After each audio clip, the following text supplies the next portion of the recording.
Vamos à nossa aula de ciências de hoje.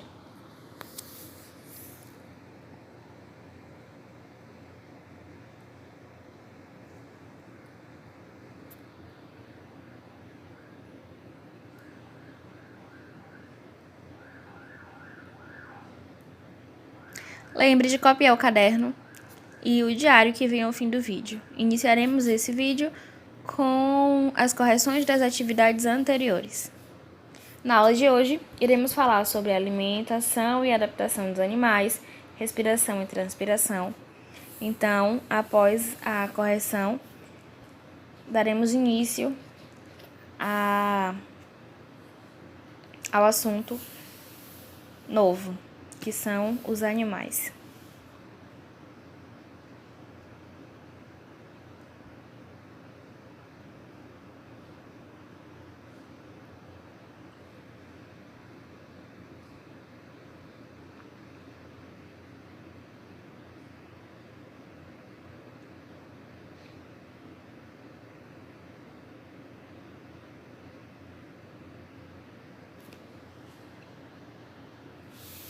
Então, vamos à nossa aula. As plantas produzem o próprio alimento por meio da fotossíntese. E os animais, como eles se alimentam? Todos consomem o mesmo tipo de alimento? Os animais não fazem a fotossíntese e por isso eles precisam comer outros seres vivos para conseguir o alimento necessário para a sua sobrevivência. A maioria dos animais explora o ambiente em busca de alimentos adequados à sua dieta. Há também outros tipos de alimentação entre os animais. Alguns comem tanto vegetais quanto carnes. Esses são chamados de onívoros.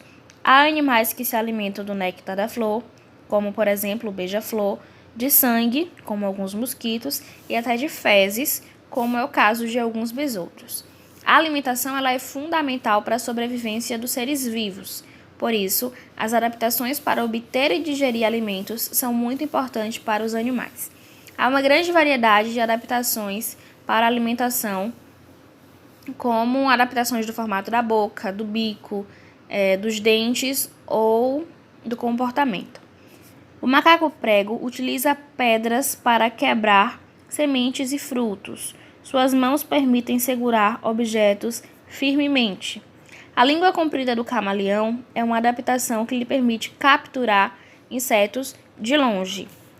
Com o bico em forma de colher, o colhereiro sacode as águas em busca de alimento. Suas pernas longas permitem que ande sobre regiões alagadas. Então, aí o bico em forma de colher, a língua comprida, as mãos que permitem segurar objetos firmemente, são adaptações, são exemplos de adaptações aí dos animais.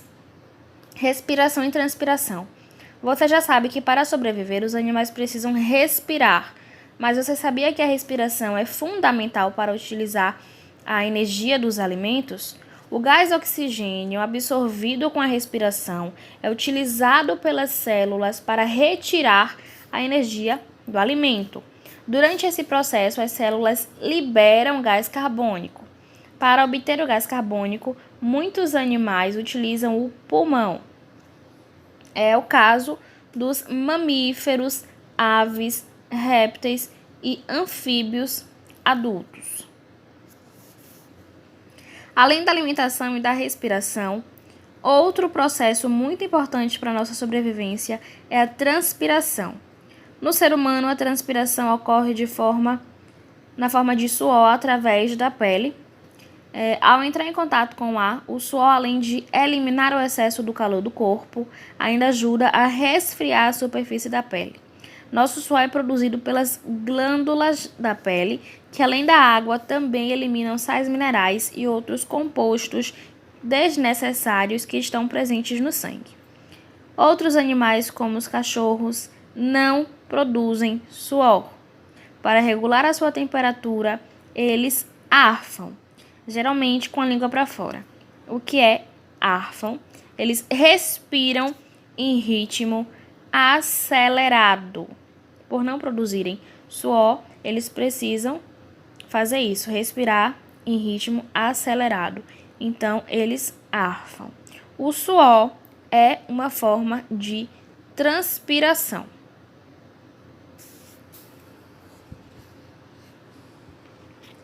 Então, aí nessa parte, nós vimos que onívoros são animais que comem tanto carne quanto vegetais.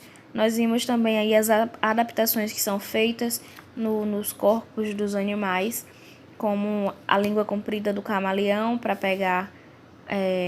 capturar insetos à distância, a adaptação do macaco prego, enfim.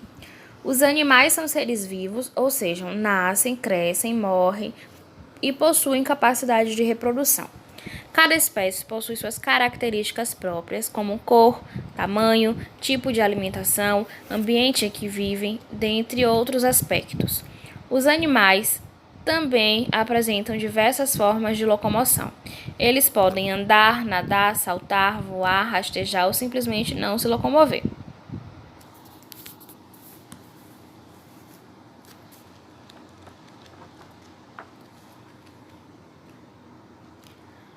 No tamanho, os animais variam muito, podendo ser considerados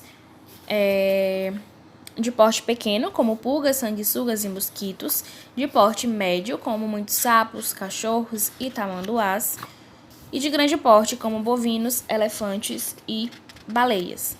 A quantidade de patas dos animais também é variável de acordo com o grupo a qual pertencem. Alguns deles não possuem patas, como as esponjas e serpentes. Outros possuem 2 patas, como aves e morcegos, existindo também os que possuem 4 patas, como girafas e cachorro.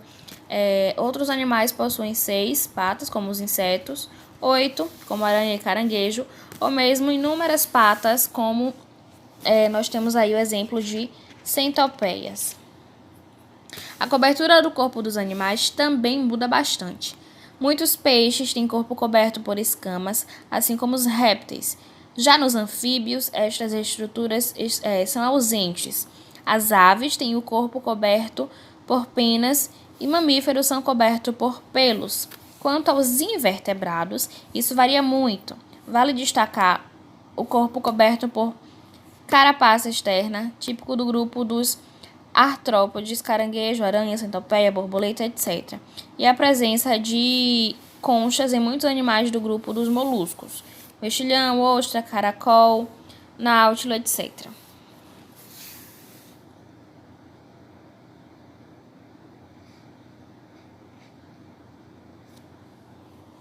A alimentação dos animais é outro aspecto variável, classificando-se como carnívoros, que são aqueles que alimentam de carne de outros animais, leão, jacaré e piranha.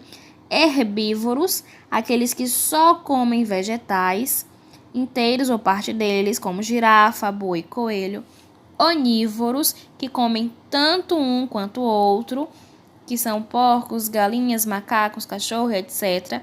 E detritívoros, que se alimentam da matéria morta, urubu, abutres e etc. Algumas espécies possuem coluna vertebral e por esse motivo são chamados de animais vertebrados. Eles se dividem em 5 grupos: mamíferos, aves, répteis, anfíbios e peixes. No entanto, há vertebrados sem vértebras, que é o caso das lampreias e feiticeiras, que são espécies de peixes. Assim, na verdade, o que todos os vertebrados têm em comum é a presença do crânio. Os animais que não possuem coluna vertebral nem crânio são caracterizados como invertebrados, que também são divididos em alguns grupos, que tem aí o nome para vocês conhecerem, mas que não vai ser estudado a fundo nessa aula de ciências, tá certo? E aí nós temos a atividade de ciências.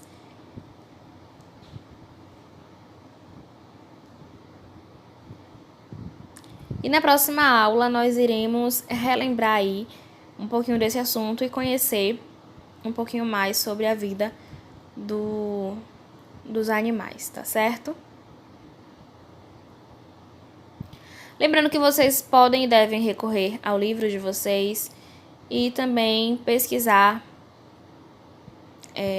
voltar esse vídeo, assistir e pesquisar na internet, em outros livros, para que vocês possam ter uma visão mais ampla sobre o assunto, tá bom?